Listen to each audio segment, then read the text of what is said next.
La parole est à Madame Alexandra Louis de La République En Marche.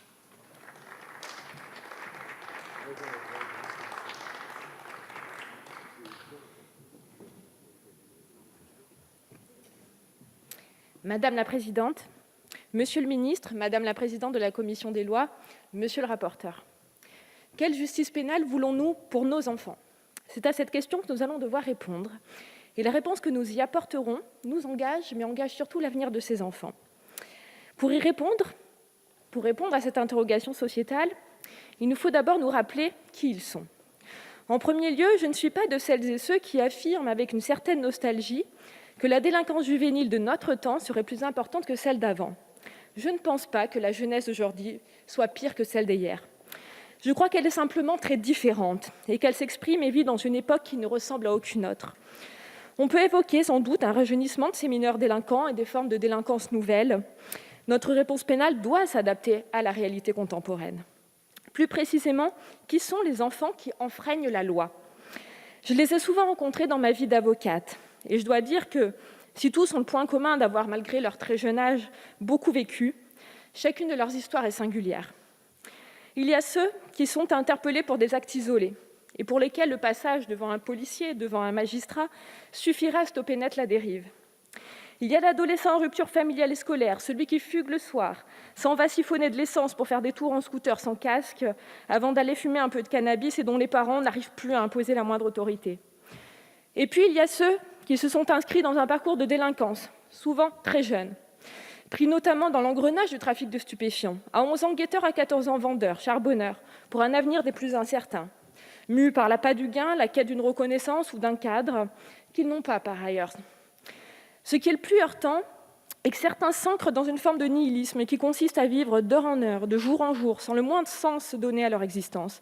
Ils intègrent comme une sorte de fatalité qu'ils risquent la prison ou même la mort. Je souhaite partager avec vous un extrait du livre « Les Minots » du journaliste marseillais Romain Capdepont, que je vous invite à lire. Il décrit le parcours d'un jeune trafiquant du 14e arrondissement de Marseille. Son entrée dans le trafic, banal, il traînait dans une cité du 14e. Le réseau fonctionnait sous son nez, et l'un de ses amis, âgé de 16 ans, en faisait partie. Yaya aimait escaler avec lui, passer le temps, s'embrumer l'esprit en enchaînant les joints. Et puis un jour, le gérant avait besoin d'un guetteur. Yaya avait à peine 13 ans. Le lendemain, le vendeur s'était fait porter pâle. Il enfilait une sacoche pleine de 250 grammes de cannabis, valeur 1 500 €. Yaya, déscolarisé depuis moins d'un an, depuis un an, a été aspiré par le réseau en seulement 2 jours. Derrière ces actes délictueux ou criminels, ce sont souvent des parcours familiaux et personnels difficiles. Approximativement, 2 mineurs sur 3 placés en centre éducatif fermé ont été suivis par les services de la protection de l'enfance.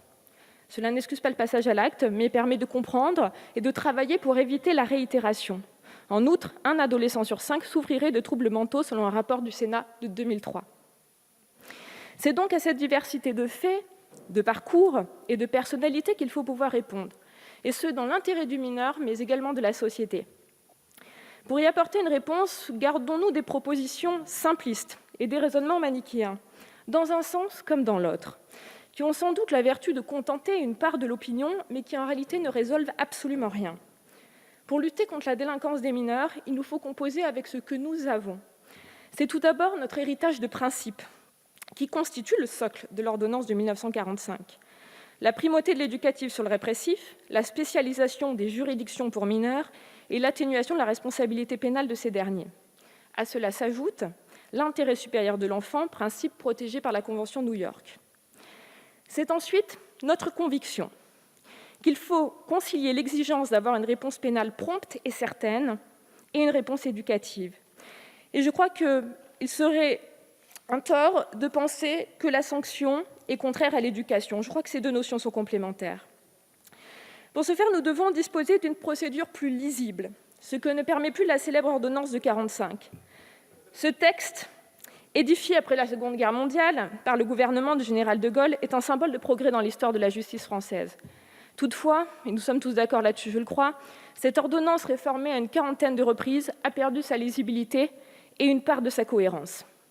De nombreux travaux à l'initiative des gouvernements qui se sont succédés, de gauche comme de droite, ont alimenté la réflexion pour construire une réforme sans pour autant aller jusqu'au bout de cette entreprise.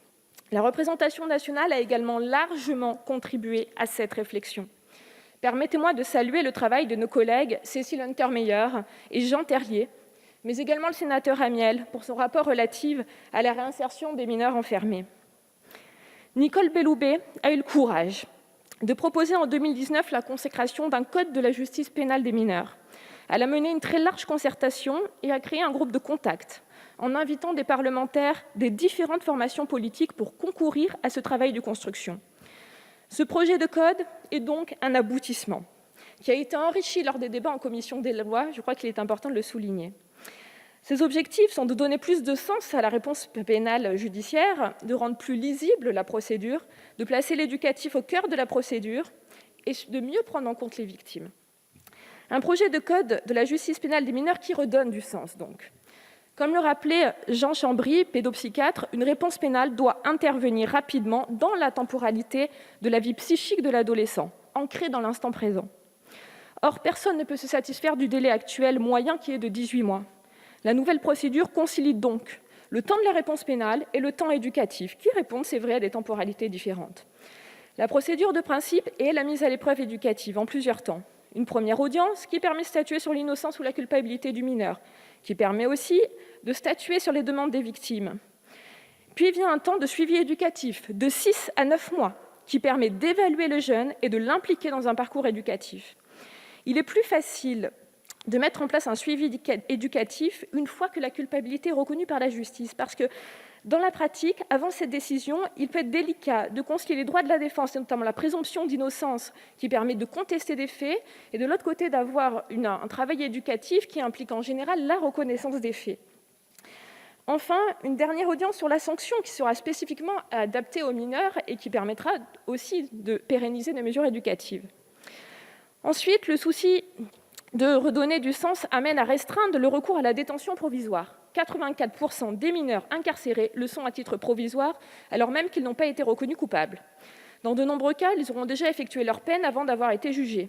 Cet état de fait va à rebours des intérêts du mineur et de la société, car la peine perd de sa signification. C'est la raison pour laquelle la détention provisoire sera mieux encadrée. Ce projet de code prévoit également une procédure plus lisible et cohérente. Une des innovations de ce texte est l'insertion d'une présomption simple de non-discernement avant 13 ans. Ça va clarifier le débat. Il s'agit d'une solution d'équilibre permettant à la fois de se conformer à nos engagements internationaux, mais également d'éviter les effets couperets.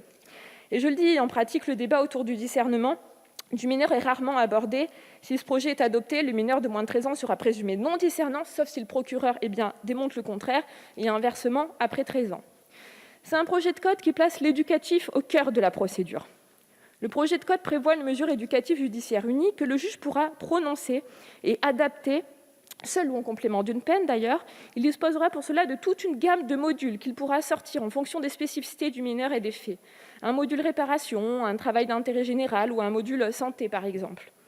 Pour garantir le suivi éducatif, le projet entend également donner aux parents ou autres responsables légaux toute leur place dans le processus.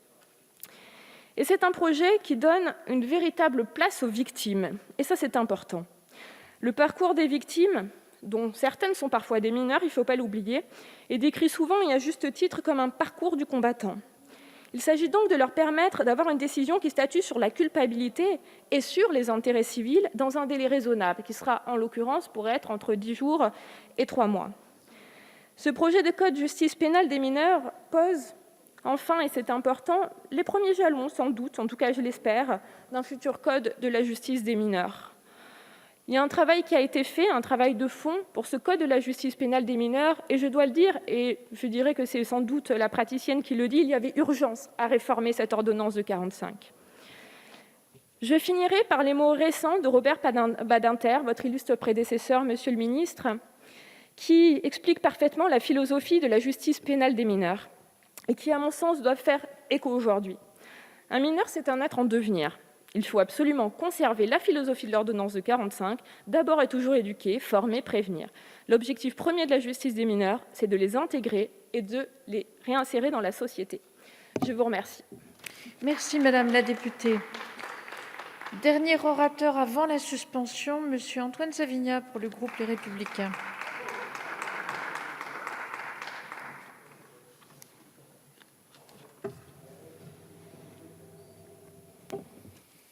Madame la présidente de la commission des lois, monsieur le ministre, monsieur le rapporteur, chers collègues, voter un texte à l'article unique de ratification d'une ordonnance portant partie législative du Code de la justice pénale des mineurs, en date du 11 septembre 2019, c'est l'exercice qui nous est soumis aujourd'hui. Voter un unique article devrait être chose simple, sauf que derrière lui se cache un code de 267 articles régissant la justice pénale des mineurs.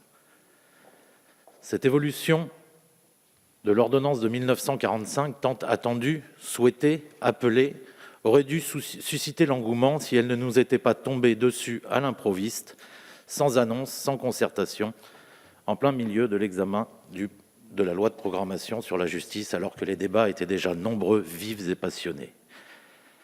Elle aurait dû recevoir un accueil enthousiaste que la forme choisie a totalement obéré. Une ordonnance surgit de nulle part, là où tout le monde aurait eu matière à s'exprimer, où tous les gouvernements ont échoué, était-elle la meilleure manière de procéder ? Le but étant de codifier, l'honnêteté impose de reconnaître que oui, mais si nous avions réellement voulu réformer, il eût été préférable, sans aucun doute, d'engager une réflexion plus avant, plus complète. Le texte qui nous est soumis aujourd'hui